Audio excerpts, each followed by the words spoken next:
Muy buenas tardes con todos los participantes. Los invitamos a completar el link de asistencia, el mismo que se encuentra en el canal del Zoom, el canal de chat del Zoom, y utilizar al final de la ponencia el mismo mecanismo, el canal del chat del Zoom, para realizar las dudas, preguntas y o inquietudes que tengan respecto al tema a ser tratado el día de hoy, manejo inicial del paciente con VIH. En breves minutos estaremos dando inicio a esta telecapacitación programada para el día de hoy.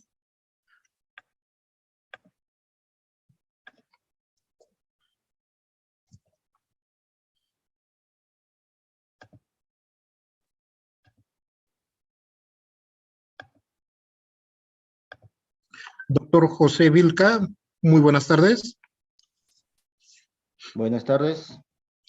Doctor José, en 2 minutos, ¿le parece, para dar inicio a la ponencia que tiene para el día de hoy? Ok. Ya, ¿listo? Los saludamos desde la red de Salud Abancay, Dirección Regional de Salud Apurímac, del Ministerio de Salud, e invitamos a participar de la telecapacitación programada para el día de hoy, jueves 20 de octubre del 2022, a horas 4 p.m., con el tema Manejo Inicial del Paciente con VIH, a cargo de el doctor José Antonio Vilca Aguado, infectólogo, médico del Hospital Guillermo Díaz de la Vega, invitado por la red de Salud Abancay, Dirección Regional de Salud Apurímac, del Ministerio de Salud. Muy buenas tardes, doctor José. Buenas tardes. Voy a subir las diapositivas.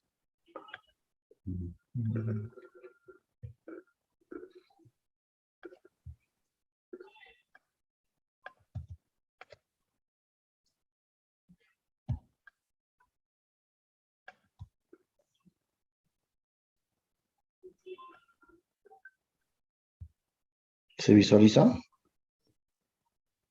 Un minuto, doctor. Sí, doctor. Cuando desee, puede dar inicio a la ponencia que tiene preparada para el día de hoy, doctor. Buenas tardes. Soy el doctor José Antonio Vilca Aguado, médico infectólogo acá del Hospital Guillermo Díaz de la Vega. El tema a tratar hoy es manejo inicial de las personas con VIH. Como sabemos, prácticamente el VIH es una enfermedad infectocontagiosa, el cual hasta la actualidad no se está retrocediendo con respecto a los parámetros generales. A pesar que tenemos nuevos antivirales, tenemos tratamientos eficientes, pero sin embargo la tasa no está disminuyendo. Sigue incluso aumentando incluso en los pacientes jóvenes. Tenemos incluso acá en Abancay pacientes de 15 años, 20 hasta 25 años. Son pacientes prácticamente que inician su actividad sexual a temprana edad. Dentro del índice vamos a tocar generalidades, clasificación del VIH, análisis de laboratorio, inicio del tratamiento antirretroviral, y vamos a tocar un tema también importante, profilaxis post-exposición ocupacional por VIH. Como hemos mencionado, estos son los casos en Perú hasta la actualidad. ¿Cómo vamos con respecto a VIH? Por ejemplo, en el año 2019, antes de la pandemia, antes que venga la pandemia, estábamos bordeando con un diagnóstico de 9.572 pacientes a nivel nacional. Cuando se instauró la pandemia, el COVID, este número ha bajado casi hasta la mitad, con 5.642. El año pasado, en el 2021, ha aumentado a 8.000, pero sin embargo, este año estamos con 5.300. Todavía no estamos terminando todavía el año, pero sin embargo, estamos en esa tendencia de aumento. ¿Cómo vamos en Apurímac? En Apurímac vemos aproximadamente acá en el hospital tenemos 160 pacientes que están recibiendo tratamiento. En Apurímac, un total de 21 se ha diagnosticado con VIH. De esos 21, acá en el hospital, tenemos 12 pacientes diagnosticados con VIH. Ya, vemos que estamos con 21 casos, pero sin embargo estamos en octubre, noviembre, falta un par de meses. De repente este número va a aumentar en comparación del año pasado. Vemos acá, por ejemplo, del 2011, 12, que solamente teníamos un caso reportado, pero sin embargo en el 2016, 17 ya los casos han ido aumentando. Vemos acá el total nacional. Tenemos un total nacional aproximadamente de 86.000 pacientes con VIH. Y ahí, como le digo, estas cifras van aumentando conforme va pasando los años. Al no tener una buena visión, al no tener buen conocimiento de estos pacientes y más que todo el manejo de los pacientes con VIH. Vamos a hablar de generalidades, como dijimos. El virus del VIH es un virus, es un retrovirus, es un virus de crecimiento lento prácticamente.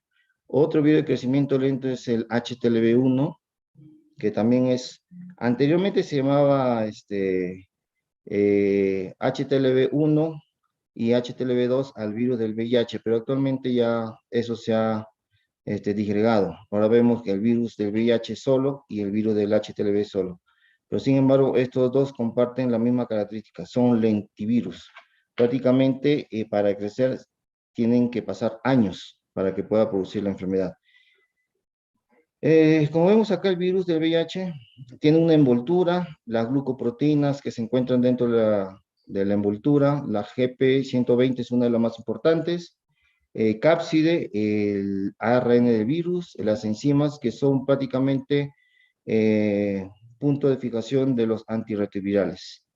Entonces, este es a grosso modo la estructura general de un virus. Con respecto a cómo ingresa prácticamente este virus al CD4, porque uno de los objetivos principales de este virus es el linfocito CD4. Por eso, cuando los virus están aumentados en el torrente sanguíneo, al ser prácticamente su órgano diana, el CD4, esto tiende a disminuir. Y esa es la característica de la enfermedad. El VIH en sí no mata. El que mata prácticamente es la disminución de los CD4 y por ende las enfermedades oportunistas. Como vemos acá, el virus al tener contacto, tiene un contacto con algunas glucoproteínas, como les mencioné anteriormente, el GP120. Este se une a un correceptor, el CCR5. Este correceptor CCR5 prácticamente acepta a este virus como parte suyo. Por eso no hay ningún problema al momento de ingresar. Ese es el problema de este virus. Al ingresar hacen la segunda fase, que es la fusión y prácticamente desemboca todos sus organelos dentro del citoplasma del linfocito CD4. Al desembocar estos organelos, prácticamente dentro de ellos, una de las enzimas muy importantes, uno de los mecanismos es la transcriptasa reversa. Entonces, ¿cuál es la función de esta transcriptasa reversa? Es convertir el ARN, el cual el VIH es un ARN, convertir el ARN en ADN. Por eso se dice que es transcriptasa reversa o inversa. Entonces, al corregir dentro del virus, se adhiere prácticamente al CD4 y esto empieza a multiplicarse, pero se multiplica en las mitocondrias, en el citoplasma. Entonces acá tenemos la cuarta fase, la fase de integración empieza prácticamente a integrarse, a formar otros viriones y empiezan a multiplicarse. Al momento de multiplicarse, se adhieren a la pared plasmática interna del CD4 y hacen de nuevo ya un ensamblaje o exocitosis. Y al hacer la exocitosis ya este virus sale, con consiguiente destrucción del CD4. Entonces vemos que este solamente es uno de ellos, pero en realidad salen millones y millones de virus por cada linfocito CD4, el cual infecta. Entonces, esto a grosso modo es el ciclo vital del ingreso del virus del VIH a la célula del linfocito CD4. Vamos a tocar un poco de historia natural.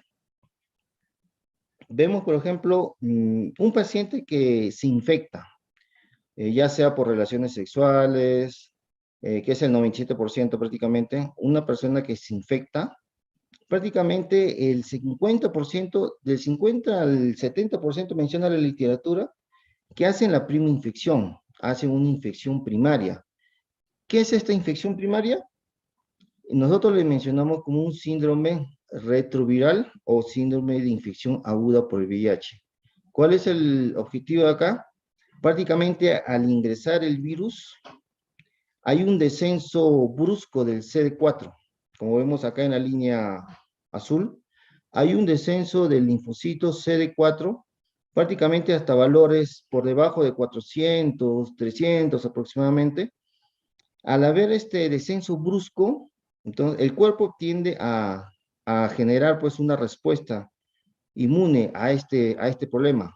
Como vemos acá en la línea roja es la carga viral. La carga viral prácticamente se multiplica atrozmente, que es bastante. Entonces, al ver una respuesta inmunológica, hay una respuesta, como le dijo, una respuesta el cual estos linfocitos empiezan a aumentar gradualmente, pero la carga viral baja. O sea, solamente en este periodo, que solamente dura entre 2 a 3 semanas, nosotros lo denominamos con síndrome retroviral agudo o síndrome de infección aguda por VIH. Se caracteriza generalmente adenopatías, fiebre, puede tener una faringitis, el cual no vemos una característica notable. Y sin embargo, el paciente ya está con esta infección. Se recupera en menos de una semana y prácticamente hace su vida normal. Entonces, entramos ya prácticamente en un ciclo de latencia, una latencia clínica, el cual se caracteriza por la asintomatología. Tenemos un paciente prácticamente asintomático.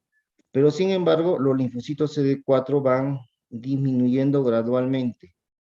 Estos linfocitos normalmente tenemos en el cuerpo de 1000 a 1500 aproximadamente. Otra persona puede tener hasta 2000 linfocitos CD4. Pero estos linfocitos van a ir ya disminuyendo gradualmente. Aproximadamente menciona en la literatura entre 50 a 100 linfocitos por año. Entonces, si tenemos nosotros un promedio de 1000 linfocitos, en 10 años ya prácticamente ya vamos a estar en menos de 100. Como vemos ahí, los linfocitos de la línea azul van a ir disminuyendo, pero sin embargo la línea roja, la carga viral va aumentando. Como hemos visto ahí en el rectángulo rojo, prácticamente ya es la fase SIDA. Cuando aparecen los síntomas generales, empiezan las enfermedades oportunistas. Esto depende al número de CD4. Ya está dicho, ya está estudiado, ya no hay otra forma de estudiar porque ya se dice que tenemos por cada disminución del linfocito una enfermedad ya definida. Si no hay tratamiento, prácticamente va a llegar lamentablemente pues a la muerte en un promedio de 10 años. Y conforme estos linfocitos CD4 pues van a ir disminuyendo. Acá en esta columna azul, prácticamente en menores de 200 ya donde se presentan estas enfermedades oportunistas. Más adelante vamos a mencionar cuáles son estas enfermedades. Entonces, tenemos ahí donde se confluyen, prácticamente es donde el paciente empieza a tener estas enfermedades. Como ven, el linfocito CD4 es muy importante para nosotros. Incluso cuando esté en 500, nos puede defender contra varias enfermedades oportunistas. Prácticamente es hongos, ¿ya? Pero cuando baja a 200 ya empiezan a aparecer todas las enfermedades oportunistas prácticamente.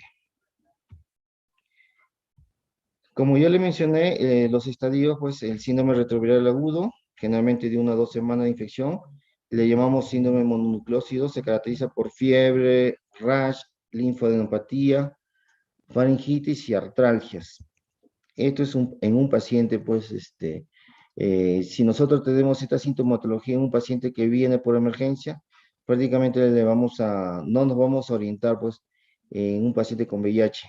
Entonces le podemos decir, que que este paciente tiene pues faringitis o faringomidelitis, y por la faringomidelitis va a tener pues las adenopatías. Muchas veces este diagnóstico se nos va. Como le mencioné, la fase sintomática o periodo de latencia, con una disminución gradual del linfocito T de 50 a 100 por año.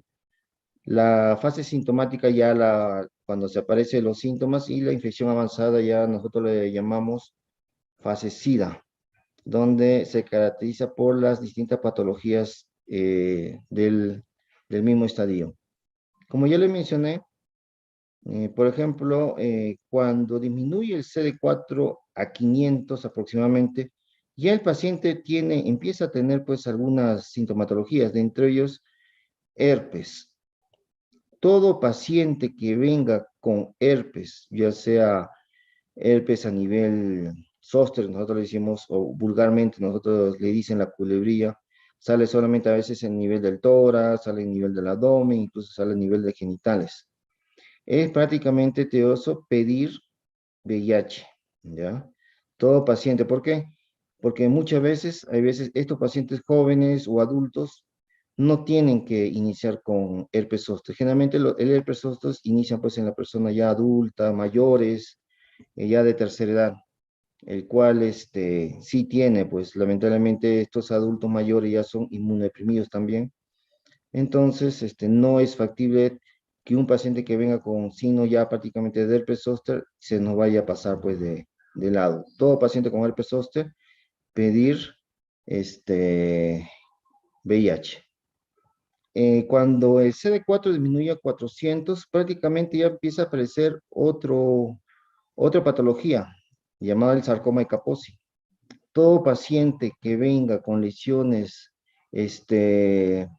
oscuras en la piel sin motivo aparente, de consistencia gruesa, violáceo, algunos son rojos, nosotros podemos estar sospechando de un sarcoma de Kaposi. Y sarcoma de Kaposi aparece solamente o prácticamente el 99% aparecen pacientes con VIH o pacientes inmunodeprimidos. Entonces, pedirle pues VIH. También tenemos la leucoplasia vellosa, que son lesiones a nivel de la boca, tipo cándida, tuberculosis. Como ven en la norma técnica de tuberculosis, todo paciente con TB, siempre pedirle prueba para VIH. Cuando ya el CD4 está en 200, ya tenemos otra patología, como le dije, ya hongos. Entre ellos tenemos la nemocitosis, criptococosis y toxoplasmosis. Ya son prácticamente patologías ya propias de la enfermedad, propia de estadio SIDA. Y cuando ya vemos a paciente ya con 50, ahí aparecen los problemas de los linfomas, infecciones por citomegalovirus. Estas infecciones por citomegalovirus prácticamente, si compromete el ojo, al paciente le da una ceguera, o sea, no, prácticamente pierde la vista. Entonces, ya está estipulado todo esto, o sea, ya sabemos más o menos cuáles son las patologías más frecuentes en estos tipos de pacientes. Pero hay que tener en cuenta de que, por ejemplo, acá en Abancay hemos tenido pacientes con incluso CD4 de 10, pero sin embargo no tenían ninguna de estas patologías, ¿ya? O sea, como le digo, es lo más frecuente que se da digamos, en los estudios que se ha estado realizando.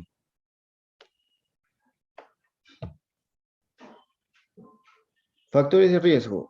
Hablemos sobre un poco de factores de riesgo. Por ejemplo, número de parejas sexuales.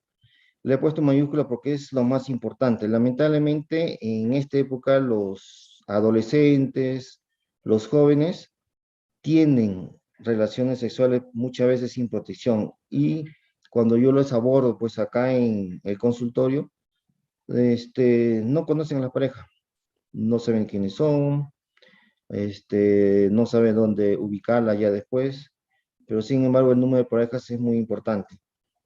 Esto incluye varones y mujeres. Ya, por ejemplo, un varón que venga, muchas veces nosotros le indicamos cuántas parejas sexuales tienes. Me menciona un promedio pues de 15 más o menos, parejas sexuales. Eso incluye pues meretriz, choque fuga, enamorada, incluye todo.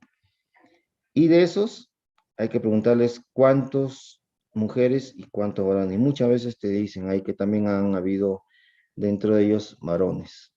¿Ya? Entonces, es factible preguntarle, pues, el número de parejas sexuales. El uso de drogas endovenosas también. Muchas veces utilizan drogas endovenosas y, sin embargo, estas jeringas lo comparten lamentablemente, y estos pacientes pues sufren ya o se contagian con el VIH. Bueno, la lactancia materna también le he puesto acá. Pacientes, madres embarazadas con VIH, que prácticamente es otro tema, es otro mundo prácticamente, el cual está contraindicado pues la lactancia materna. No podemos decirle a una paciente ya con VIH o mujer embarazada con VIH que lacte, pues, o a la prueba para que lacte pues al bebito. ¿Ya? La mayor transmisión pues es a nivel posparto dentro de la lactancia materna. ¿Ya? Accidentes con material contaminado, muchas veces el personal de salud, pues nosotros mismos a veces cuando estamos rotando por un servicio, ya sea médico, internos, enfermeras, técnicos, manipulan pues material biológico. Al manipular material biológico muchas veces, a veces accidentalmente tienden a hincarse, pincharse, sufren este accidente laboral y muchas veces no sabemos pues de quién es la sangre o la aguja con quien hemos estado tenido pues este accidente. Entonces tiene que tener ¿cómo se llama? La profilaxis post-exposición. Más tarde vamos a hablar sobre esto un poco, sobre accidentes con materiales contaminados. Vamos a hablar un poco qué hacer y cómo abordarlo prácticamente. Y anteriormente se decía las transfusiones sanguíneas, pues, ¿no? Las transfusiones sanguíneas, pero ahora actualmente este número ha bajado bastante, considerablemente. Ha bajado, ¿por qué? Por las pruebas, los diagnósticos. Ya anteriormente las pruebas, pues, para que salga positivo, el paciente tenía que tener por lo menos un mes o mes y medio para que salga positivo. Pero actualmente con estas pruebas de cuarta generación, esos días ha bajado a 12 aproximadamente. Entonces, ya el periodo de ventana que se decía anteriormente ha disminuido. Y esto es por el uso de pruebas adecuadas, o sea, como le digo, de cuarta generación. Para mencionarles solamente, por ejemplo, una transmisión post-exposición a sangre, o sea, un pinchazo, que te hayas hincado con una aguja hueca, la transmisión percutánea pues es solamente el 0.3%. ¿Ya? Y de membrana mucosa, o sea, cuando has salpicado una membrana, es solamente el 0.09%. O sea, a pesar de eso, se tiene que realizar la quimioprofilaxis. ¿Por qué? Porque hay un porcentaje, ¿ya? Aunque sea 1%, menos 1%, pero sí se tiene que iniciar de todas maneras la quimioprofilaxis. Ya, evaluación con respecto al laboratorio, CD4, como le dije anteriormente, me evalúa el estado inmunológico, ¿ya? Cómo se encuentra el paciente, cómo se defiende. Eso es lo que determina el CD4. La carga viral me evalúa pues la cantidad de virus circulante. Son los dos parámetros que nosotros prácticamente acá en el servicio de infectología evaluamos a estos pacientes VIH, CD4 y carga viral. Si la carga viral está indetectable en un paciente que está tomando targa, significa que está muy bien. Ese paciente es adherente al tratamiento, ¿ya? Pero sin embargo, si el paciente me indica, no, que estoy tomando el medicamento todos los días, pero sin embargo la carga viral está más de 1000, ya, esto me indica de que uno de dos, el paciente nos está mintiendo o es que ha hecho una especie de resistencia, ¿ya? Entonces, nosotros pedimos genotipificación cuando no disminuye a menos de 1000. Entonces, la carga viral es muy importante para estos tipos de pacientes. Como hemos dicho, ya vamos a entrar a diagnóstico. La prueba rápida, la prueba de tamizaje, incluye pues la prueba rápida, la prueba que se utiliza pues en el día a día a nivel de las postas. Las postas generalmente utilizan la prueba de inmunocromatográfica o de flujo lateral o la prueba rápida. Es todo, esos son iguales.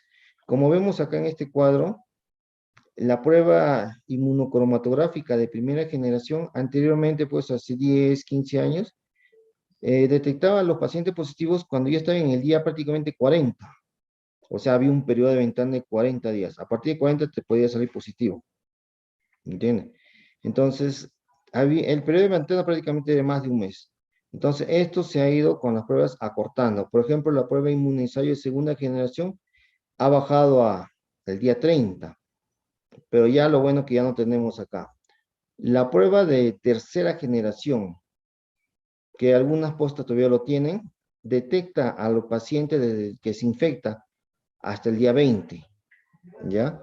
Y acá utilizamos en el hospital la prueba, pues, inmunizario de cuarta generación que me detecta anticuerpo y antígeno a la vez. El antígeno, la glucoproteína 120. O sea, prácticamente nos detecta dos, dos, dos fuentes acá para el VIH.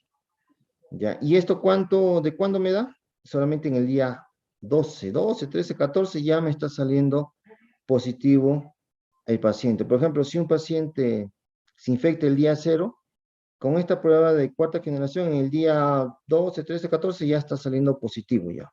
A diferencia que la prueba de primera generación, que tenía que esperar hasta el día 40 todavía aproximadamente. Y la carga viral ARN para VIH detecta prácticamente en el día 7. Día 7 a 10 aproximadamente. Ya, eso no lo hacemos acá en el hospital. Esto es ya a Lima prácticamente, lo mandamos al INS. Ya prácticamente cuánto carga, como le digo, a mí me interesa cuánto carga viral tiene pues un paciente. Si es menos de 100 o indetectable, es muchísimo mejor. Significa que este paciente ya está controlado. Como vemos, esos son los que utilizamos actualmente. ¿Ya? En ese cuadro rojo utilizamos actualmente. Como hemos dicho, la prueba rápida para VIH, la inmunocromatográfica, la de flujo lateral, tercera y cuarta generación. La de tercera generación detecta solamente anticuerpos IgG y IgM. Y la de cuarta generación detecta IgG y IgM más el antígeno P24. ¿Ya? Entonces es más específico. ¿Ya? Que salga positivo un paciente con una prueba de cuarta generación prácticamente ya es el 95%. Anteriormente, como detectaba solamente anticuerpo, se podía decir, el 60%, entonces hay que sacar otras pruebas. Pero con esta cuarta generación ya prácticamente acorta eh, para indicar al paciente el diagnóstico. Pero sin embargo, con esta prueba rápida no es diagnóstico en sí, sino hay que hacerle otro tipo de pruebas. Ahorita vamos a mencionar. Por ejemplo, para el diagnóstico, para yo decirle a un paciente que tiene VIH, el VIH pues es un diagnóstico delicado. No le puedo mencionar a todo paciente que venga pues con una prueba, con solamente una prueba rápida, ya sea de la posta, incluso de acá de banco de sangre, con una prueba, yo no le puedo decir que tiene VIH. Hemos tenido casos, el cual la prueba rápida, y eso es una de cuarta generación, salía positivo, nos comunicaban, llamamos al paciente y nosotros sacamos otra muestra del paciente, claro, lo hace la direza y lo envían a Lima para carga viral ARN. Y sin embargo, esto de acá salía no detectado, ¿ya?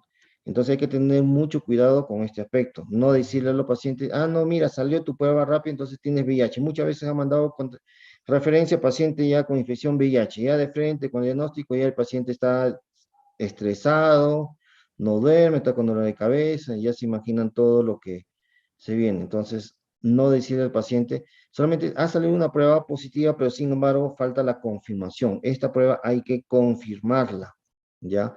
Según la norma técnica del manejo de VIH, menciona dos pruebas rápidas, puede ser de tercera generación, pero de diferentes marcas, ¿ya? Y que los dos me salgan reactivos, ¿ya? O una prueba de VIH de tercera generación con una de cuarta. Entonces, la norma técnica indica que ya como diagnóstico. Puedo dar otra prueba de tercera o cuarta generación más un ELISA. Esto generalmente hacemos acá en el hospital. Muchas veces vienen los pacientes ya con una prueba rápida, positiva o reactiva, y sin embargo acá le hacemos el ELISA, pero a la par le sacamos la prueba ya para ARN VIH. Eso es para Lima, solamente sacamos los lunes en la direza.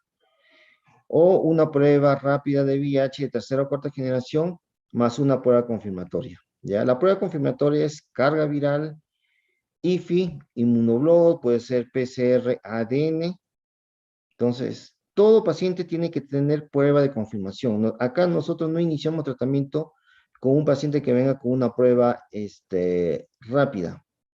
Todo paciente tiene prueba de confirmación, entonces recién le iniciamos tratamiento, excepto en las gestantes. En las gestantes a las 24 semanas, si la paciente ya pasó las 24 semanas, a este paciente con una prueba rápida ya le iniciamos el tratamiento.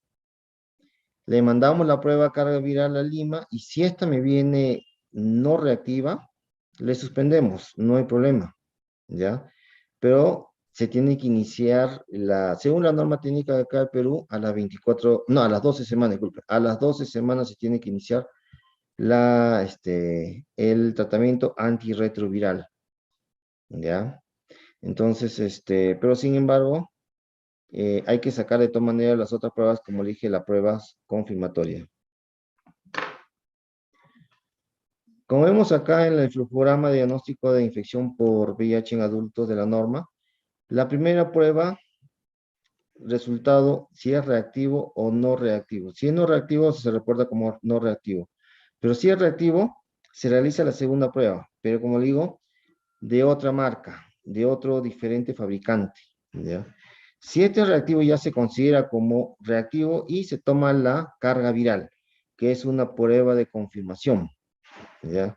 Si es negativo, hay una discordancia. De igualito, mandamos para carga viral, o sea, una prueba confirmatoria.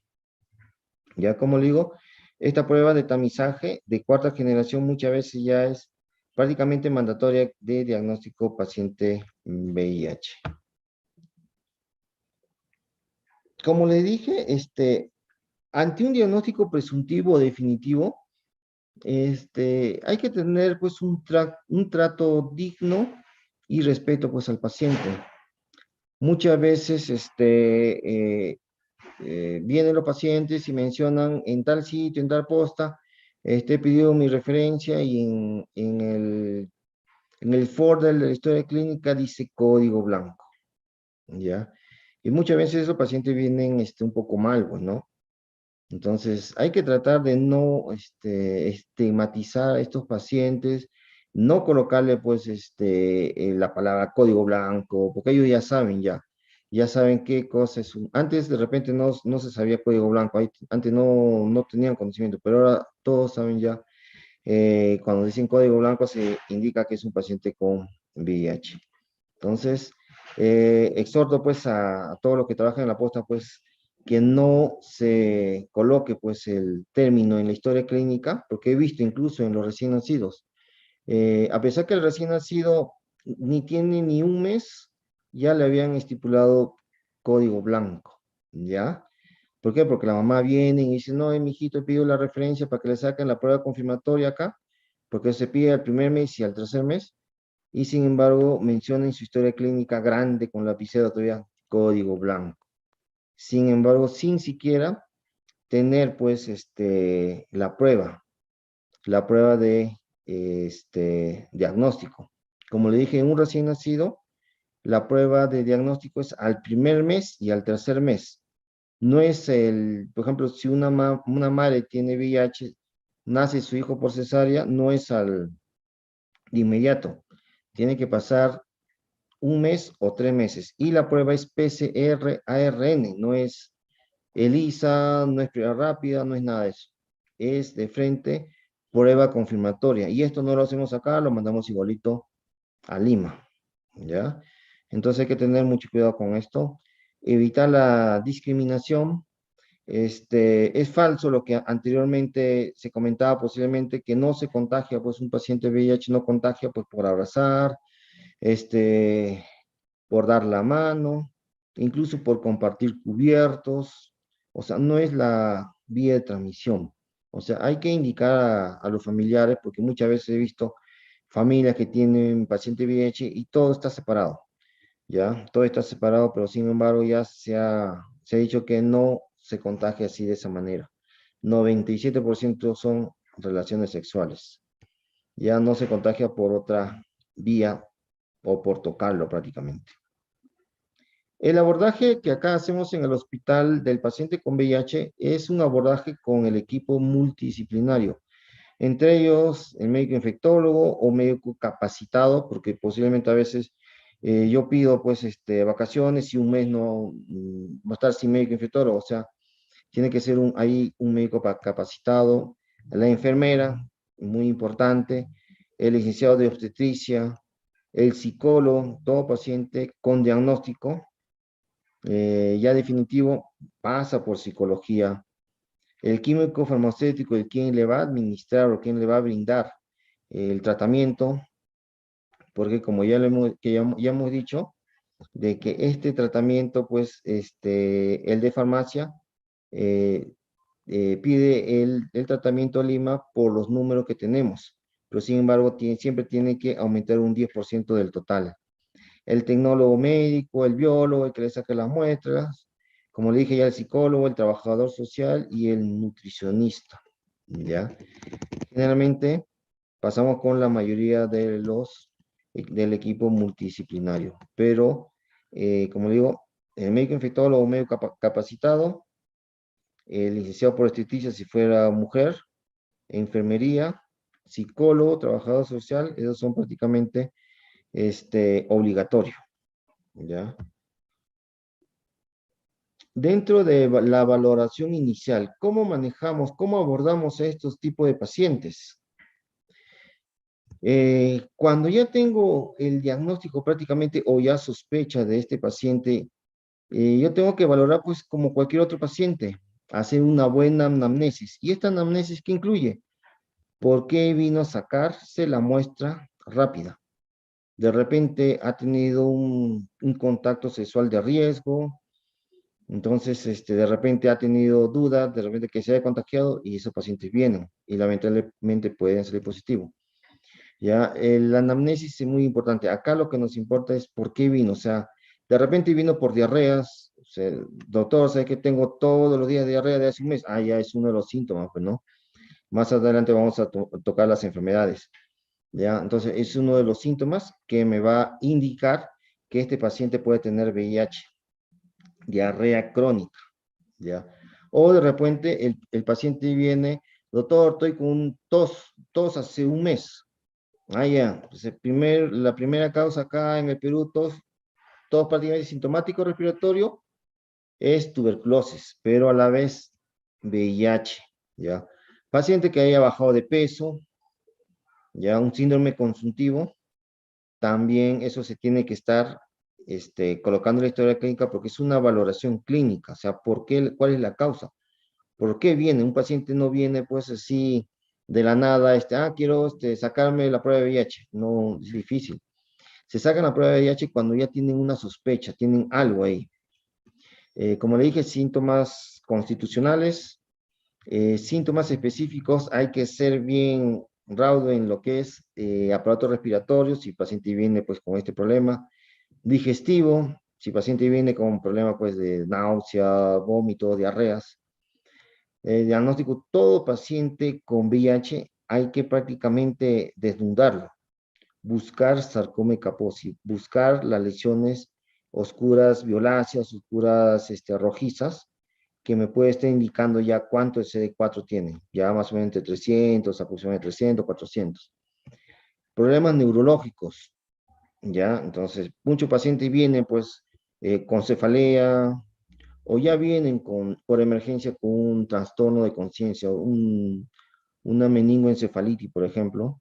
Entonces, ahí donde tengo que valorar a estos tipos de pacientes, ¿ya? Pero hay que abordar pues, de una forma conjunta, También puede ser de otros tipos de patología no relacionada, pues, al VIH. De entre ellos, pues, podemos tener, pues, hepatitis. Ya muchas veces, por ejemplo, en esta zona de acá de Bancay, es una zona endémica de hepatitis, y hemos encontrado bastante pacientes de VIH y hepatitis a la vez. Ya, el tratamiento es igualito casi que el Targa, el tenofovir, ¿ya? Entonces, tenemos que abordar de una forma integral. ¿Y qué le pedimos a estos pacientes? Una analítica basal, pues, ¿no? Hemograma completo, que es básico a todo paciente. ¿Cómo está el perfil hepático, TGO y TGP? TGP, más que todo, me valora cómo está el hígado, ¿ya? Si este paciente me va a tolerar, pues, el tratamiento Targa. Urea creatinina, para valorar que este paciente no esté haciendo, pues, un problema de insuficiencia renal, porque el VIH también hace cuadros de insuficiencia renal. El perfil lipídico es muy importante, como le dije, para instaurar tratamiento. Si me sale perfil lipídico aumentado, triglicéridos, colesterol, uno de los medicamentos no lo voy a poder dar, ¿no? Está prácticamente, tengo que buscar otras alternativas para dar. Serologías para sífilis, todo paciente VIH tiene que tener serología para sífilis, serología para hepatitis, mínimo el antígeno de superficie y el core total. Eso es lo mínimo que se pide. Si es que se puede sacar el anticuerpo contra el antígeno para la vacuna, sería mejor, ¿ya? Acá en Abancay tenemos el antígeno de superficie, acá en el hospital, el core total y el anticuerpo contra el antígeno de superficie. Esos tres se realizan acá conjuntamente con anticuerpo contra el virus de hepatitis tipo C. Serología para toxoplasma sería ideal, pero lamentablemente no tenemos acá. Serología para citomegalovirus también. Y si fuera paciente mujer, pues en edad fértil, sería pues Papa Nicolau a todo paciente, brindarle pues la atención y que pase por ginecología para que le saque citología cervical. Y prueba en brazos, importantísimo. La prueba de embarazo. Por más que te diga, no, doctor, hace una semana he menstruado, no. Prueba de embarazo sería, ideal. También a todo paciente con radiografía de tórax o tomografía, si es que encontramos en el examen clínico algo, alguna patología que no estemos, acorde, entonces podemos pedir, una tomografía de tórax, pero si no, si todo está normal, una radiografía de tórax estaría bien. La vaciloscopía de esputo, ya, son 3, vaciloscopía de esputo, de orina y de heces, por 3, ya. La sensibilidad de la vaciloscopía generalmente bordea entre el 15%, o sea, tiene una sensibilidad bajísima.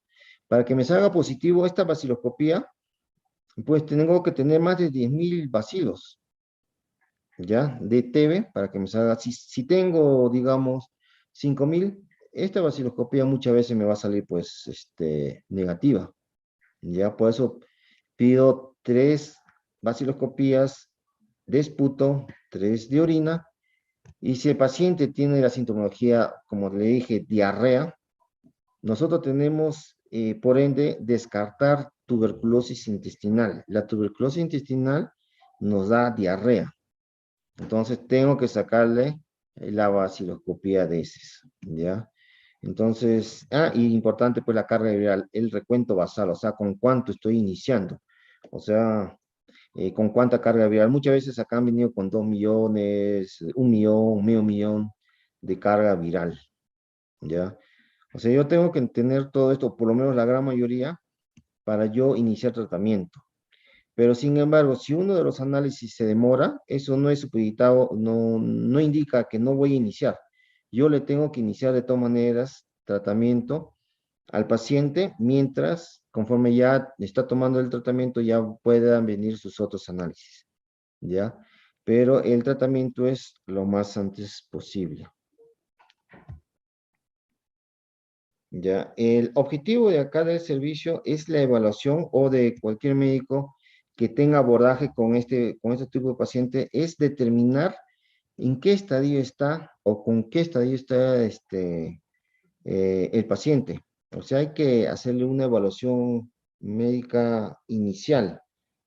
Como vemos acá, en esta tabla, esta es una tabla de lo cual hemos estado viendo y generalmente la literatura mencionan esto. La clasificación de la CDC de Estados Unidos, el Centro de Control de Enfermedades Infecciosas de Atlanta del año 93, categorizaba pues a los pacientes con A1 hasta B1 y C1.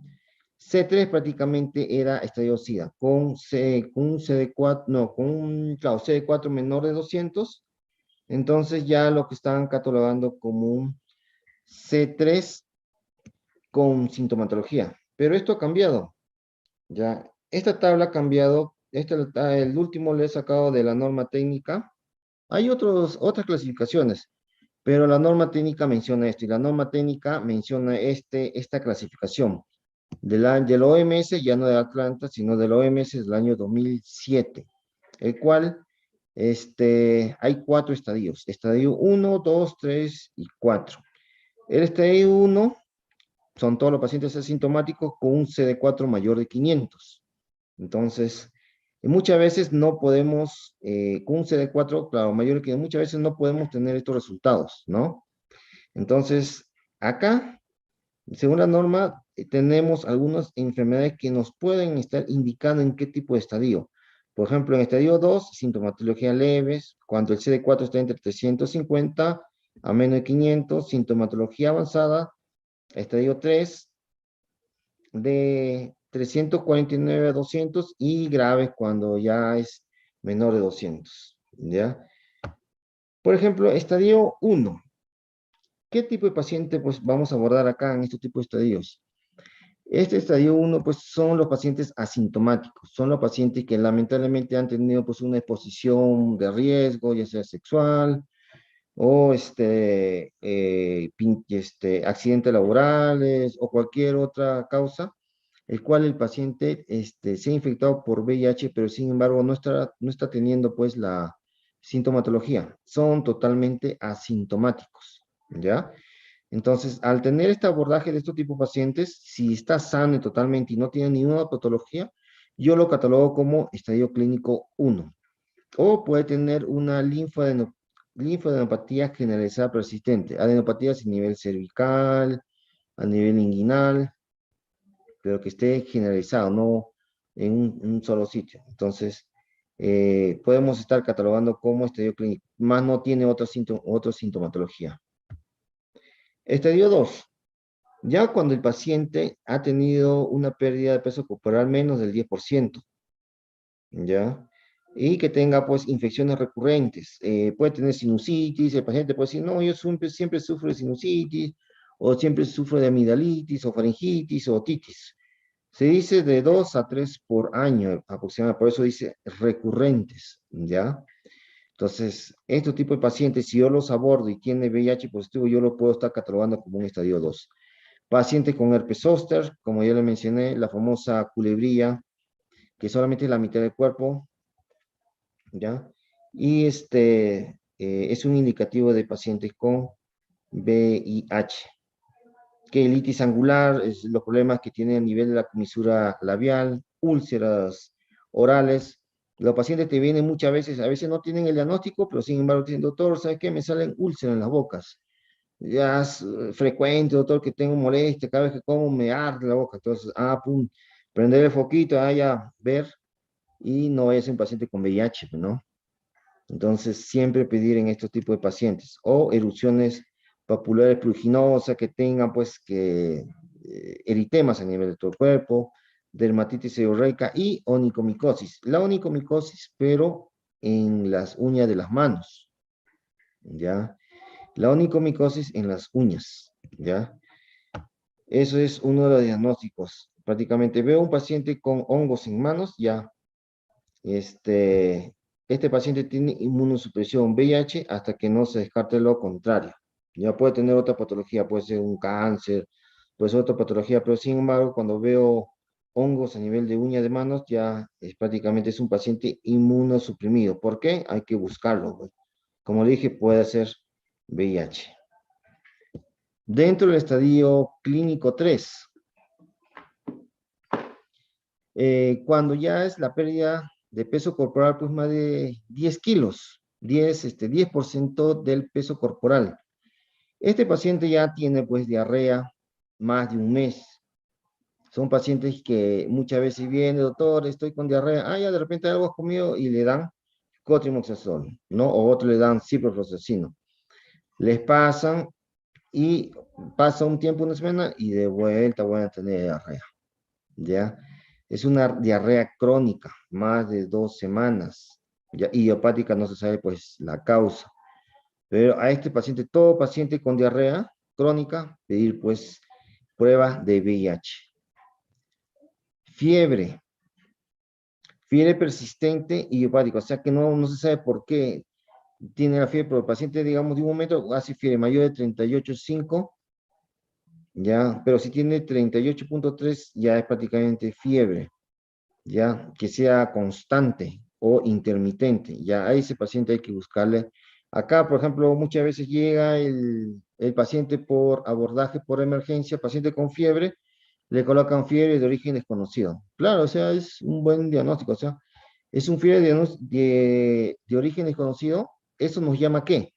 Nos llama a aplicar el protocolo de fiebre de origen desconocido. Dentro de ellos está sacar la prueba de VIH. También está pues sacar pruebas para Chagas, pruebas para RPR, sífilis, hepatitis, o sea, tiene todo un protocolo. Pero dentro de ellos está la prueba. Si está en el hospital, claro, no le vamos a sacar la prueba rápida, pues no, le vamos a sacar una prueba de ELISA, ¿ya? Y muchas veces no nos vayan a sorprender que sale positivo. Incluso acá en el hospital mismo, en la parte de hospitalización, hemos sacado pruebas, pero sin embargo ha salido en algunos positivos, ¿ya? Cándida oral, lesiones a nivel de boca, ¿ya? Solamente de boca. El paciente viene y te dice, ¿sabe qué? Me pone blanca la boca, pero tiene dolor, ardor al pasar los alimentos. No, te van a decir. Entonces es una candidiasis oral. Ya te está despertando no, VIH posiblemente. Leucoplasia vellosa también algo similar. Tuberculosis pulmonar, como le dije. Todo paciente con tuberculosis, sacarle VIH. Infecciones bacterianas graves, que sean graves. Neumonía, empiema, piomicitis, osteomielitis o meningitis bacteriana, puede ser pues un problema de VIH. Y paciente pues que no se sabe por qué está con anemia, neutropenia o trombocitopenia, o sea, las plaquetas están bajas, la defensa, la primera línea de defensa que son los neutrófilos están bajos, menos de 500, o anemia, entonces me llama a pedirle pues prueba de VIH. ¿Ya? Entonces, si vemos toda esta patología, podemos estar catalogando pues a este paciente como estadio 3.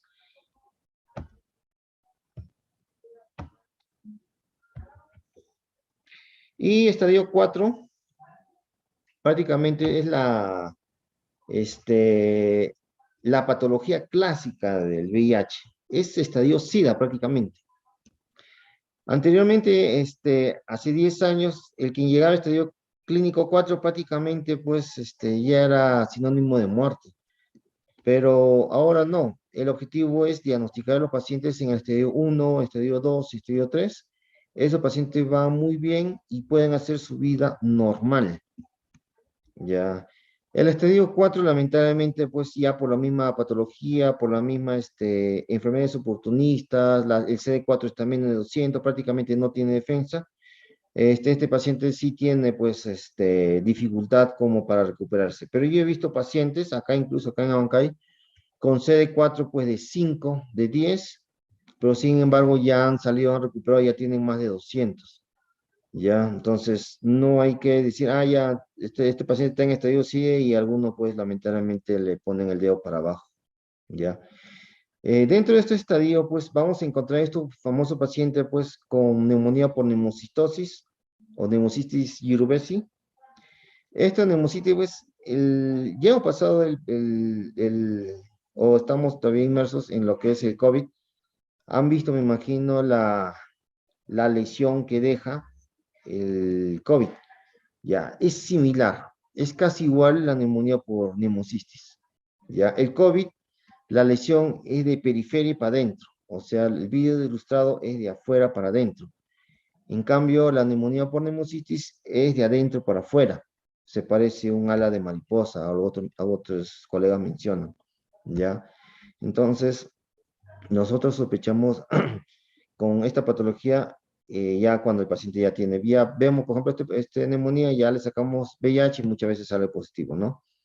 Neumonías graves, rápidas, recurrentes, infección crónica de herpes, ¿ya? Acá la candidiasis ya no es oral, ya la candidiasis es esofágica, ¿ya?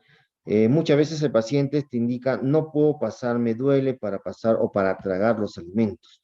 Entonces ya te está indicando, no, este paciente ya tiene cándida esofágica, ¿ya? Una cándida esofágica, el cual es uno de los estadios más avanzados. Ya estoy sospechando que este paciente ya tiene menos de 200. Tuberculosis extrapulmonar, ya sea pleural, renal, intestinal. Entonces, de todas maneras, hay que sacarle, pues, VIH. Sarcoma de Kaposi, que es una lesión prácticamente oncológica. Esta lesión está dada por el virus herpes tipo 8, ¿ya? Entonces, cuando vemos un sarcoma de Kaposi, es prácticamente cáncer, ¿ya? Tratamiento, quimio o radio. Tratamiento se da conjuntamente el targa con la quimio. No se da uno ni el otro. Los dos se inician juntos. Infección por citomegalovirus. Ya como le dije, lamentablemente esto me produce pues ceguera. Si yo no tengo cuidado de iniciar tratamiento, yo le inicio este tratamiento así, ya tómate de frente el targa, yo tengo el peligro de hacer reconstitución. Más tarde vamos a hablar un poquito de eso, más adelante, el peligro de la reconstitución. Ya ahí vemos el sarcoma de Kaposi, infección por citomegalovirus, enfermedades por hongos. Por ejemplo, vamos a hablar un poquito cómo vamos a abordar a estos pacientes con patología frecuente. Por ejemplo, si viene un paciente por emergencia con un cuadro neurológico, por ejemplo, no mueve un brazo o hay dificultad para hablar, balbucea o disminución de la fuerza en pies o brazos, ya estoy hablando pues de un síndrome de focalización neurológica. Entonces mi diagnóstico es síndrome de focalización neurológica. En un paciente VIH, lo más común, toxoplasma, ¿ya? Toxoplasma, neurotoxoplasmosis es lo más común, ¿ya? ¿Por qué? Porque está focalizando. Focalizando es disminución de la fuerza pues en miembro superior e inferior. Puede llegar convulsionando. La ATAC es la que nos va a dar la lesión perilesional, como ven acá en la imagen. Uno es sin contraste. Vemos acá la lesión, pero sin embargo con el contraste vemos ya acá un anillo. ¿Ya? Entonces, todo este oscuro es el edema perilesional. Ya está haciendo un efecto de más incluso. ¿Ya? Síndrome de focalización neurológica. Entonces, toxoplasma hasta que no se descarte lo contrario. Tratamiento, cotrimoxazol nada más. Tratamiento, cotrimoxazol. 2 tabletas cada 12. ¿Ya? Pero nos van a venir así, ¿ya? Paciente ya con VIH o focalizando. Otro, problema neurológico, paciente con hipertensión endocraniana. Paciente VIH que venga con cefalea, con vómitos y al examen papiledema, o sea, al examen de fondo de ojo, vemos papiledema. El diagnóstico de síndrome de hipertensión endocraniana está dada, ¿ya? Y la patología más frecuente, pues, neurocriptococosis. Criptococosis dentro del líquido cefalorraquídeo. El plan acá es la punción lumbar, sacar muestra, pedirle tinta china e iniciar tratamiento con anfotericina. ¿Ya? Se inicia tratamiento con anfotericina. Entonces no van a llegar estos tipos de pacientes con cefalea, vómitos, solamente con los síntomas de cefalea intensa y vómitos, ya está tu síndrome de hipertensión endocraniana, neurocriptococosis probable, ya en estos tipos de pacientes. Este, el cuadro, por ejemplo, neurológico de síndrome meningoencefalítico subagudo. Todo problema subagudo más de 10, 15 días, el cual el paciente tenga dolor, cefalea, empieza a tener pues encefalitis, problema para comunicarse y empieza a tener pues problemas meningios, le podemos catalogar como una MEC-TB, ya todo paciente con este problema. Plan TAC cerebral, punción lumbar y inicio del tratamiento antituberculoso, luego el TARGA. Yo no lo puedo iniciar a la vez porque tengo el peligro de hacer reconstitución, ¿ya? Entonces, primero le inicio el TARGA y de acuerdo al CD4, primero le inicio el tratamiento antituberculoso y luego al CD4 le inicio pues el TARGA, ¿ya? Y paciente que venga con demencia, pues paciente VIH que venga con demencia, pensar pues en el leucoencefalopatía, el LEM, o virus JC. Lamentablemente acá hay lesión de la sustancia blanca, en la tomografía se ve lesión en la sustancia blanca, como ven ahí parece guantes. El tratamiento es targa, pero lamentablemente va muy mal. Sobrevida solamente 6 meses, ¿ya? Esto es solamente para mencionar, pero todo cuadro con demencia es sinónimo casi con leucoencefalopatía multifocal progresiva. Cuadros pulmonares, por ejemplo, pacientes, como le dije, me pueden venir pues con tos aguda. Si el paciente me menciona que tiene tos menos de 2 semanas, 10 días, 7 días, entonces yo lo catalogo pues un problema agudo, veo la placa y mi diagnóstico es neumonía por neumococo nada más, pero si el paciente me dice hace 10 días, 12, 14 días, estoy con este problema, o un mes, ya. Pensar, como le dije, tuberculosis pulmonar y a la cabeza neumocistosis por neumocistis jirovecii, ¿ya? Acá vemos una placa característica, ¿ya? Neumocitosis por neumocistis jirovecii en paciente VIH, el cual tiene una forma de presentación subaguda. Aguda sí es, pensaría pues en una neumonía. Como ven acá en la tomografía del lado derecho, se parece pues al COVID. Ya nosotros hemos visto a bastantes pacientes con COVID y es muy parecido, como le dije, ¿ya? Entonces es por neumocitosis por el hongo Pneumocystis jirovecii.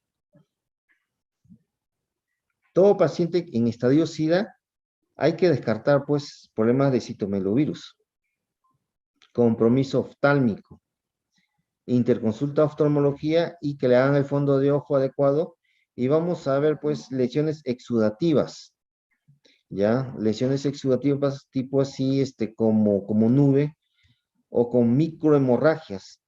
Eso es sinónimo de citomegalovirus. No lo vamos a ver claro de citomegalovirus, es casi imposible, pero solamente con esta descripción de hemorragias, microhemorragias, si el oftalmólogo menciona microhemorragia, ya el diagnóstico de citomegalovirus está dado. No le puedo iniciar targa porque le puedo hacer reconstitución, eleva sus defensas, y si el citomegalovirus se encuentra a nivel de la retina, vamos a llevar a la ceguera. Pero sin embargo, si no le iniciamos targa, también va a llegar a la ceguera. Tratamiento ganciclovir, una vez que termina los 15 días ganciclovir, recién le podemos iniciar el targa, ¿ya? Entonces, hay que tener mucho cuidado con respecto a esto. Problema digestivo, que es uno de los más comunes, pacientes que vienen ya con diarrea crónica, pensar en TB, ¿ya? O infección por coccidias, tratamiento COTRI también, vaya a ser linfoma o histoplasmosis en pacientes que hayan viajado a la selva. Como le dije, la anamnesis es muy importante. Si el paciente viajó a la selva, o sea, significa que tiene ya un hongo, que es el histoplasma.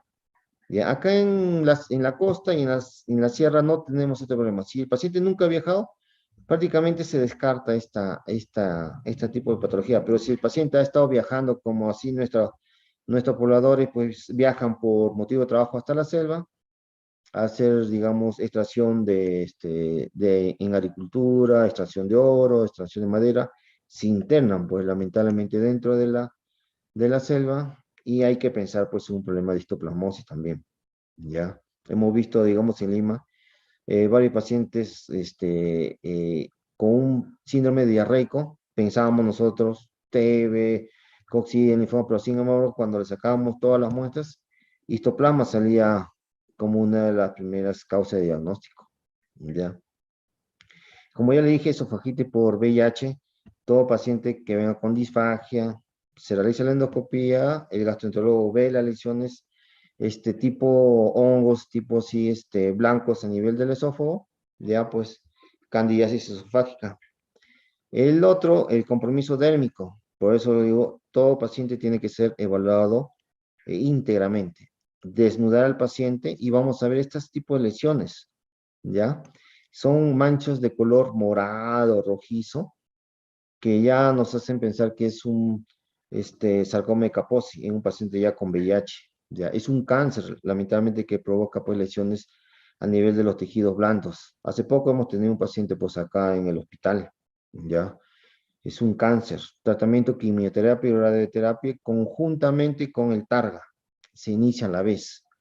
Ya no se inicia primero la quimio, no se inicia primero el targa, se inicia a la vez los dos para una buena aceptación del paciente. Ya, como le dije, cuando abordamos estos tipos de pacientes y manejo este tipo de pacientes, identificar pues el paciente. Todo lo que hemos dicho atrás, por ejemplo, sacar todos los análisis, todo, ¿es para qué? Para descartar que el paciente no tenga pues tuberculosis, ¿ya? Beca de esputo, la placa, BKDS, beca de orina, infección, interconsulta oftalmología, que si veo un paciente pues flaco, que esté prácticamente, yo veo y, no, este paciente ya está en estadio SIDA. Entonces tengo que hacer la interconsulta a oftalmo para que me descarte pues infección por citomegalovirus. Si el paciente viene pues con dolor de cabeza, criptococo con su respectiva punción lumbar o infección por toxoplasmosis. Si yo le inicio tratamiento a un paciente y yo no lo he descartado, pues por lo menos los 3 primeros, tuberculosis, citomegalovirus o criptococos, este paciente me tiene la gran chance de hacer un síndrome de reconstitución. ¿Qué significa? Que el tratamiento targa que yo le he dado, en vez de mejorarlo, lo va a empeorar, ¿ya? Incluso, lamentablemente, han fallecido, han muerto pacientes por haber iniciado targa. ¿Por qué? Porque sube sus defensas, ya va a bajar bruscamente la carga viral, aumenta las defensas, sin embargo, tiene tuberculosis en el cerebro, digamos. Como no tiene defensas, no hay respuesta, no hay respuesta antígeno-anticuerpo, entonces la tuberculosis está que se pasea ahí, en el cerebro. Pero una vez que aumenta la defensa, el CD4 aumenta, prácticamente estos dos chocan. Al momento de chocar, el paciente pierde conocimiento, convulsionan, o hasta hemos tenido pacientes con focalización. O sea, han hecho un tuberculoma y estos pacientes lamentablemente pues ha quedado secuelado, ¿ya? Han quedado secuelados. Entonces es muy importante. Si yo no descarto citomegalovirus, inicio targa, el paciente va a venir ya con agudeza visual disminuida, incluso con ceguera, ¿ya? Igualito criptococosis, si yo no descarto esta criptococosis, lamentablemente el paciente va a aumentar el líquido a nivel de líquido, a nivel de interno en el cerebro, líquido cefalorraquídeo, y esto me va a hacer una hipertensión endocraniana. Al final me va a llevar a la muerte, pues, ¿no? Entonces yo primero, identificar al paciente y ver y descartar que no tengan, pues, mínimo estas 3 o 4 patologías, ¿ya? Entonces, el problema de síndrome de reconstitución, como su propio nombre dice, por desenmascaramiento, por ejemplo, yo le doy tratamiento a un paciente, le saqué todo y sin embargo, le doy el tratamiento y hace MECTE, por ejemplo, se descompensa, convulsiona, entonces ha desenmascarado. Y paradojal es cuando yo sé que el paciente tiene tuberculosis y está en tratamiento, yo le dejo los 15 o 20 días o 4 semanas, le inicio tratamiento targa, pero sin embargo hacen el problema, ya es un paradojal, pues, ¿no? Entonces de eso se descarta uno de los dos. Tiene que descartarse este tipo de patología. Como ya lo mencioné, la terapia antirretroviral combinada en estos tipos de pacientes, tuberculosis, neumocistosis, histoplasmosis, citomegalovirus y cripto, ¿ya? Tengo que descartar, dar tratamiento para que esto de acá baje y el sistema inmunitario aumente, ¿ya? Si no le doy tratamiento, lamentablemente la tuberculosis va a estar alta y va a haber un problema de antígeno anticuerpos y el paciente va a ir lamentablemente mal. Todo paciente en estadio SIDA, en estadio 3 y 4, o con un CD4 menos de 20, yo tengo que iniciarle cotrimoxazol a todo paciente para prevenir toxoplasmosis, diarrea por cocilla y pneumocystis por girubesis. ¿Ya? Todo paciente, incluso, como le dije, he tenido pacientes con CD4 de 10, ¿ya? Y hemos dado el tratamiento COTRI incluso hasta que aumente más de 200 el CD4, ¿ya? Eso es para prevenir estos tipos de patología. Y el tratamiento es cotrimoxazol, solamente una tableta cada 24 horas, solamente cada 24 horas. Puede ser por 6 meses hasta un año, ¿ya? Es largo el tratamiento, hasta que el CD4 llegue más de 200. Ahí le dejo, ya deje de tomar. ¿Por qué? Porque el CD4 ya está haciendo su tarea, ya está defendiendo el cuerpo. Pero sin embargo, antes de eso, si tiene CD4 menos de 200, le tengo que dar de todas maneras para prevenir este tipo de patología. Bueno, la vacunación, todo paciente pues con VIH pues tiene sus vacunas correspondientes, ¿ya? Contra el tétano. Si el paciente no tiene hepatitis, se coloca pues la vacuna contra la hepatitis, la influenza y el neumococo, ¿ya? Es a todo paciente con VIH. Todo paciente tiene que estar recibiendo. Ya, el tratamiento Targa, por ejemplo, el tratamiento antirretroviral, se recomienda a toda persona que sea positiva, a toda persona, lo más antes posible, ¿ya? Es toda persona que sea, pues, positiva. Anteriormente, hace 6 7 años, se decía cuando el CD4 esté menos de 350, pero no, ahora ya no es así. Ya todo eso, esa terminología ha cambiado. ¿Por qué? Porque el VIH es un problema de salud pública, ¿ya? Es un problema de salud pública. Estos pacientes lamentablemente son de vida sexual activa y van a estar prácticamente diseminando el VIH. Cuando el VIH está incluso en la carga viral indetectable o menos de 50, este tipo de paciente no contagia, ¿ya? Acá en Abancay tenemos varias parejas. El esposo es positivo y la esposa, su señora es negativa. Sin embargo, a la señora le tenemos que sacar cada 6 meses la prueba confirmatoria en Lima, pero sin embargo es negativa. ¿Por qué? Porque el paciente es consciente, es un buen adherente y su carga viral es indetectable o menos de 50, ¿ya? Por eso es bien importante, como le mencioné, el SIDA, el tratamiento, mejor dicho, para el VIH, uno lo puede estar ingiriendo incluso por años, pero si su carga viral está indetectable, este paciente no contagia, o sea, no es un problema de salud pública. Entonces, a base de eso, todo paciente ya positivo tiene que iniciar tratamiento. El inicio de tratamiento pues independiente pues a la carga viral, pues, ¿no? Puede iniciar, o cualquier estadio, puede iniciar en el estadio 1, 2, 3 o 4. No es necesario que, como anteriormente, hace 7, 10 años, como le mencioné, ahí sí había, incluso en la norma, mencionaba menos de 350 iniciar tratamiento. La meta del tratamiento solamente es reducir la carga viral, como le dije, a valores indetectables. Se reduce la carga viral a valores indetectables. El tratamiento, bueno, es ya prácticamente acá en el servicio lo estamos dando, son dos medicamentos inhibidores de la transcriptasa reversa y uno de acuerdo a la evaluación del paciente. Como le dije, si tiene los lípidos elevados, pues no le voy a dar pelopinarritona, ¿no? Entonces tengo que estar viendo cómo está el paciente para yo instalarle el medicamento. Bueno, acá solamente para mencionar el tipo de tratamiento que va a una célula específica o un sitio específico, por ejemplo, los inhibidores de la proteasa van a la proteasa, lopinirritona es lo más representativo de ellos, inhibidores de la transcriptasa inversa, sidobudina, lemibudina. Esto acá, como le dije, esto acá tenemos que tener 2 de estos, más uno cualquiera de otro grupo, pero 2 de estos, puede ser tenofovir, entricitabina, tenofovir, lamivudina, abacavir, sidobudina, o sea, pero tenemos que tener 2 de estos, más uno de otro grupo, de Favirin, por ejemplo, no análogo del nucleócido, el efavirenz es uno de ellos. Inhibidores de la entrada de Maleviroc no tenemos acá en el Perú todavía. Inhibidores de la integrasa, que son uno de los que recién han ingresado acá al Perú. Recién el año pasado, en diciembre más o menos, ha ingresado. Entre ellos es el dolutegravir. El dolutegravir es lo que ha ingresado. Y raltegravir, pues, en las gestantes. ¿Ya? Entonces, según la norma técnica, menciona que el esquema de primera elección en pacientes sin uso de antirretroviral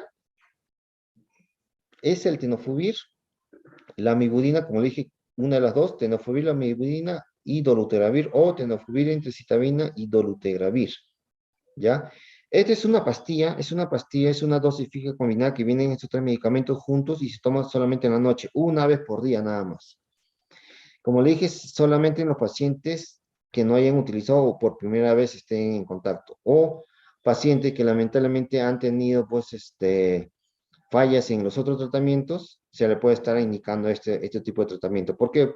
Porque antes que llegue el tenofovir, amibudina, dolutegravir, teníamos el tenofovir, amibudina, efavirenz. Tenofovir, entecitabina, efavirenz, el famoso atripla. Lamentablemente, en algunos pacientes había dolor de cabeza, había disminución del sueño, no podía conciliar el sueño. Entonces, no había, pues, ¿cómo decirlo? Una buena adherencia. ¿Por qué? Porque el paciente muchas veces tenía dolor de cabeza. Entonces, ellos mismos decían, doctor, cada vez que tomo la pastilla me duele la cabeza. Entonces, el problema era con el efavirenz. No eran todos, pero sí el problema era con efavirenz.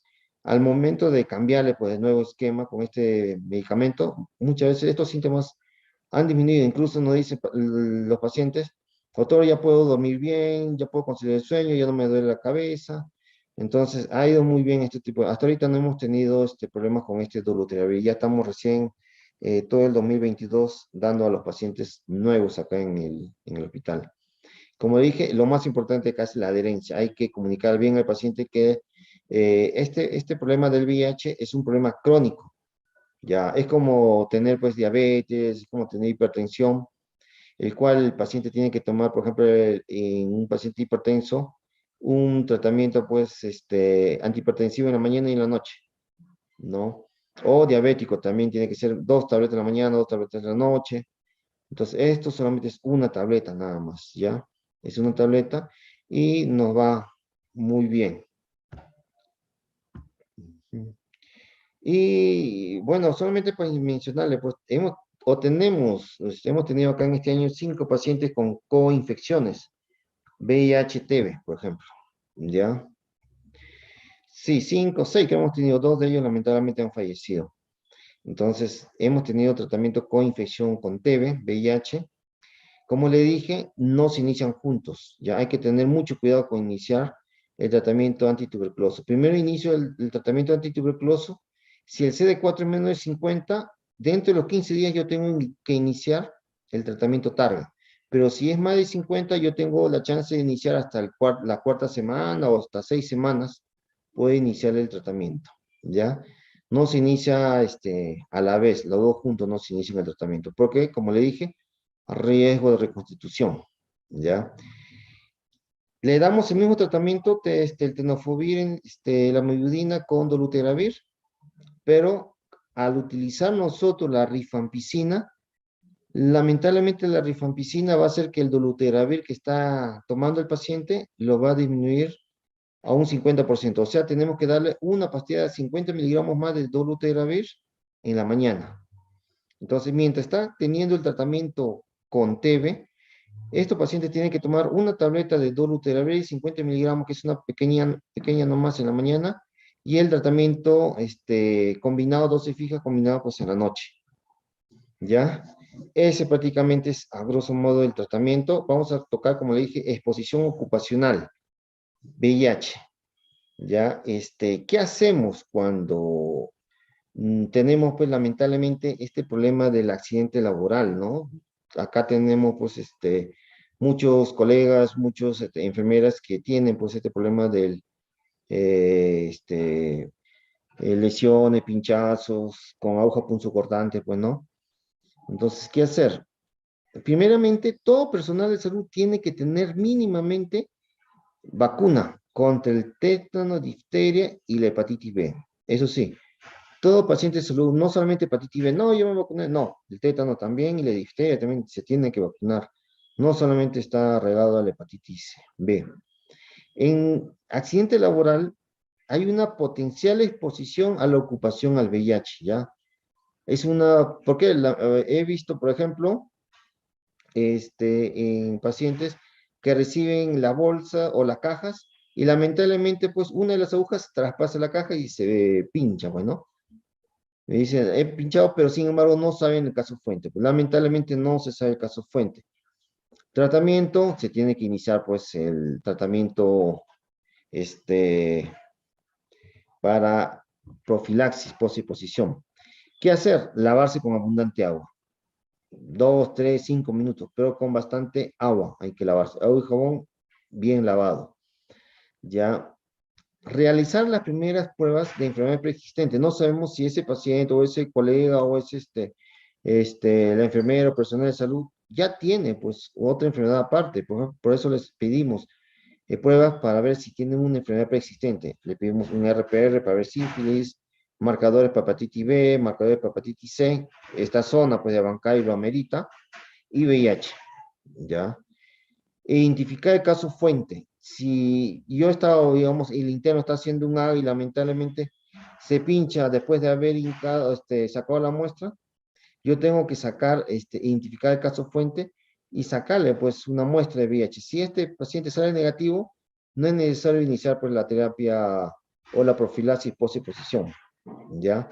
Pero si no sé el caso fuente, no sé, digamos, o de repente el paciente VIH, o de repente el paciente tiene todos los síntomas de VIH, está con diarrea, baja de peso, o está con meningoencefalitis, entonces sospecho la, la, la infección por VIH, yo tengo que iniciar la profilaxis post-exposición. Algunos países mencionan incluso en sus normas está que la profilaxis es dentro de las 2 primeras horas, ¿ya? Dentro de las 2 primeras horas. ¿Por qué? Porque si yo ingresa el virus a mi cuerpo, ese virus va a ir de frente a los ganglios linfáticos. ¿De cuáles? A nivel digestivo. Por eso nos da diarrea. Y se adhiere ahí, lamentablemente ahí, y queda ahí prácticamente. Por eso uno de los síntomas que inicia el paciente VIH es diarrea. Diarrea crónica y así es prácticamente. Entonces lo primero es dentro de las 2 primeras horas, pero nuestra norma técnica menciona dentro de las 72 horas. Por eso menciona lo más antes posible, no dice 2 horas, dice lo más antes posible y dentro de las 72 horas. ¿Ya? Y comunicar pues a epidemiología para notificar el caso. ¿Ya? Entonces, tenemos que tener esto presente. Y el tratamiento de la profilaxis, igualito, tenofovir, lamivudina y dolutegravir. ¿Ya? Es el mismo tratamiento que recibe. Anteriormente, en la norma antigua del 2018, mencionaba pues tenofovir, entecitapina y lopinarritona. Incluso creo que acá en el establecimiento lo tenemos.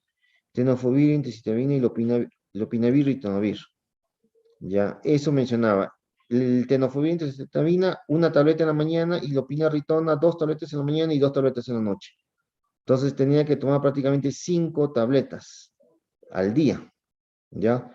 Ahora ya no, ahora todo eso ha caído a una tableta al día, solamente una tableta al día. Si es que el caso fuente es positivo, VIH positivo, o la serología es desconocida, ¿ya? Pero si el caso fuente es negativo, no se indica pues profilaxis post-exposición, solamente las vacunas correspondientes, nada más, ¿ya? No se indica la profilaxis post-exposición. Y el seguimiento, pues, es a las 6 semanas, 3 meses y 6 meses, ¿ya? Entonces hay que tener en cuenta esto. Como le dije, la notificación es uno de los más importantes. Con esto nosotros nos indican cuántos casos tenemos. Eso ya hay que ir de la par con epidemiología. Se notifica caso de infección por VIH. Todo paciente nuevo que venga se tiene que notificar. Todo paciente que venga ya en estadio CIA se notifica. Si el paciente está recibiendo tratamiento y por alguna causa no hay una buena respuesta y entra a estadio SIDA, a pesar que está, entonces se tiene que notificar. A pesar que el paciente ya sabemos que tiene VIH y todo, y voy a estar en estadio SIDA, pero fallece, se notifica también, ¿ya? No es que, ya el paciente solamente ya lo notifiqué ya cuando estaba hace 2 años. No, se tiene que notificar de nuevo. Si el paciente fallece, se notifica por fallecimiento, ¿ya? No es que solamente el paciente viene, VIH, ya está notificado, ya me olvidé. No, se notifica si entra a SIDA o si ese paciente fallece, ¿ya? Y el monitoreo, pues, de todo paciente, como menciona acá la norma técnica, el pretar, antes de iniciar tratamiento, con todo lo que yo le dije, glucosa, urecreatinina, carga viral, marcadores para hepatitis, embarazo, beca de esputo. A los 3 meses también se le puede sacar, a los 6 meses y al año. De nuevo sacar para ver cómo está el paciente con respecto a las transaminasas. Todo medicamento que ingresa, pues lamentablemente se metaboliza en el hígado. Y la gran mayoría lo metaboliza bien, pero algunos pacientes lamentablemente me hacen problema. Son los pacientes pues que tienen pues hepatitis, que han tenido lesiones a nivel del hígado, ellos van un poquito mal. Pero de todas maneras se tiene que estar viendo este tipo de pacientes. Bueno, eso es todo. No sé si había alguna pregunta.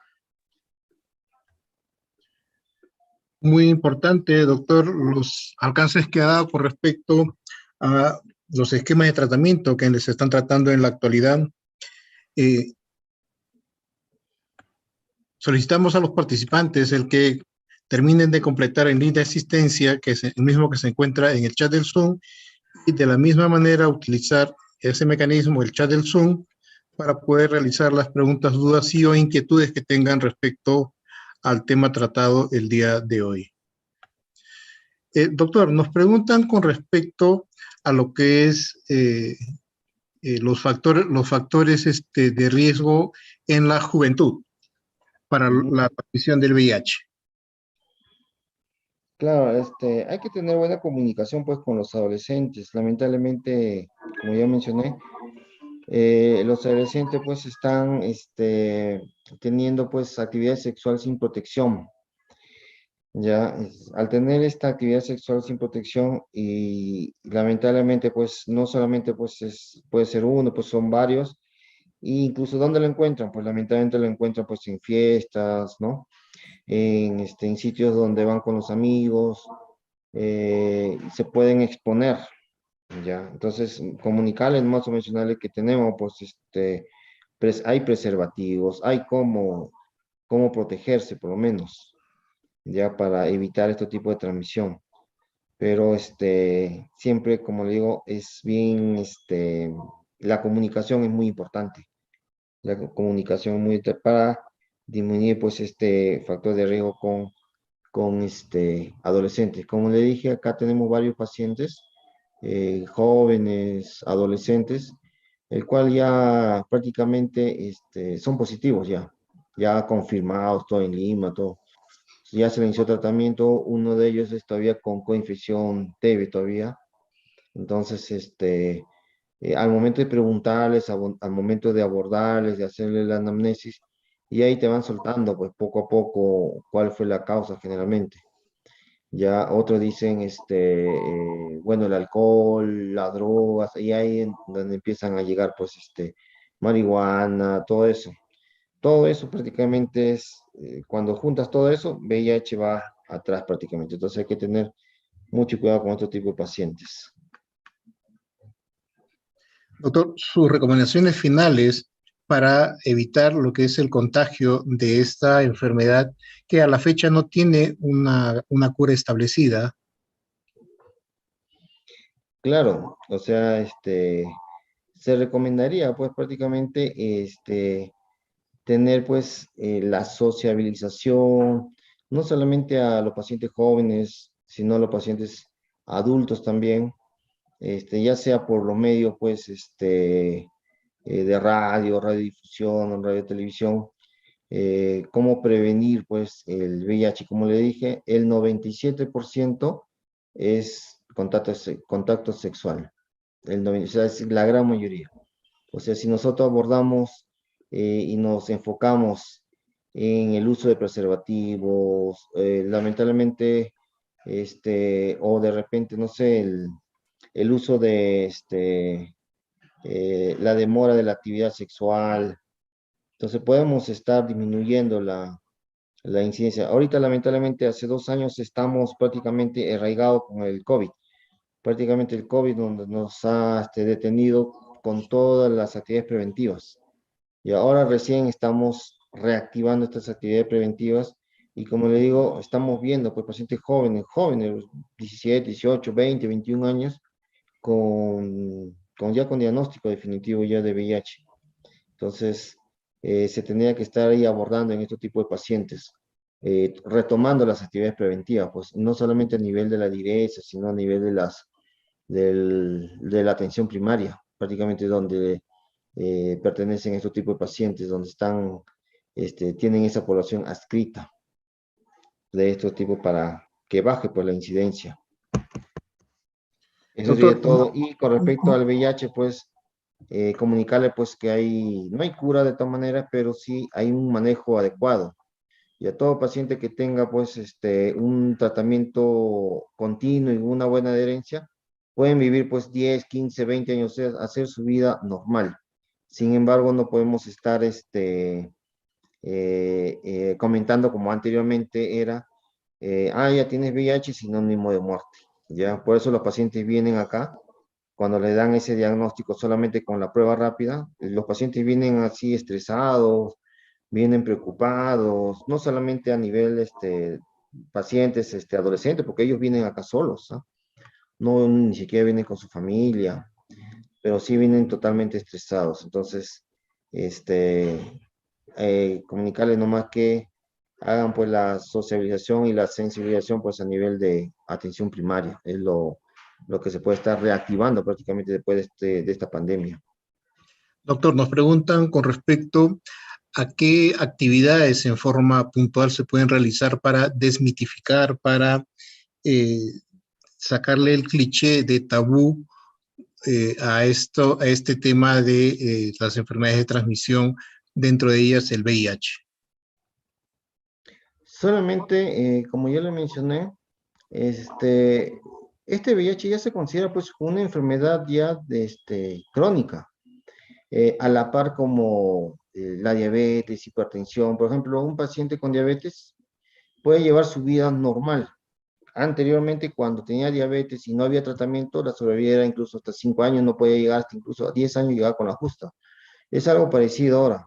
Si el paciente toma su medicamento y tiene sus controles adecuados, este paciente puede vivir normal. Por eso ahora se considera como una de las enfermedades crónicas, a la par como diabetes, a la par como hipertensión. Se controla y su vida es normal. Igualito como, por ejemplo, el cáncer. Si nosotros al cáncer lo diagnosticamos en los estadios tempranos, el paciente va muy bien. Pero sin embargo, si el cáncer lo diagnosticamos en estadios ya avanzados, así como en este caso, por ejemplo, el SIDA, muchas veces nos puede ir muy mal porque no podemos tratar con estas enfermedades oportunistas. Ya, como digo, estas enfermedades oportunistas son los que matan al paciente. Ya, entonces, si se puede diagnosticar pues en los estadios tempranos, en los estadios 1, estadio 2, estadio 3, 4 prácticamente ya significa que el paciente ya pasó más de 10 años. Ya, entonces decirle solamente que se considera como una enfermedad crónica a la par de diabetes, hipertensión. Doctor, reciba los saludos del director general de Telesalud, Referencias y Urgencias, el doctor Guillermo Huatuco Collantes, del doctor Felipe Peralta Quispe, director ejecutivo de la Dirección de Telemedicina del Ministerio de Salud, de la directora ejecutiva de Infosalud, la magíster Edith Betsabe Pariona Valer, del decano del Colegio Médico del Perú, el doctor José Luis Osorio Ticona, del director general de la Dirección Regional de Salud, el doctor Renan Ramos Morón, de la directora de la Red de Salud, Abancaer Magíster Janet Indira Pichigua Bernales, y de todo el equipo de Infosalud que hace posible el que podamos llegar día a día con cada una de estas telecapacitaciones y tele-IEC a la población en general y a nuestro personal de salud. Muy agradecido, doctor, por haber aceptado la invitación para realizar esta ponencia. Muchas gracias. Muchas gracias a nuestros participantes por estar siguiéndonos día a día con cada una de las presentaciones que vamos llevando dentro de la programación anualizada que tenemos para lo que es Tele-IEC y telecapacitaciones. Nos estaremos volviendo a comunicar el día de mañana con el tema de parasitosis intestinal en pediatría a cargo del pediatra Godofredo Talavera, quien es médico del Instituto Nacional de Salud del Niño. Muchas gracias con todos los participantes y una vez más les agradecemos el estar siguiéndonos con cada una de estas presentaciones. Muy buenas tardes con todos los participantes. Muy buenas tardes, doctor José.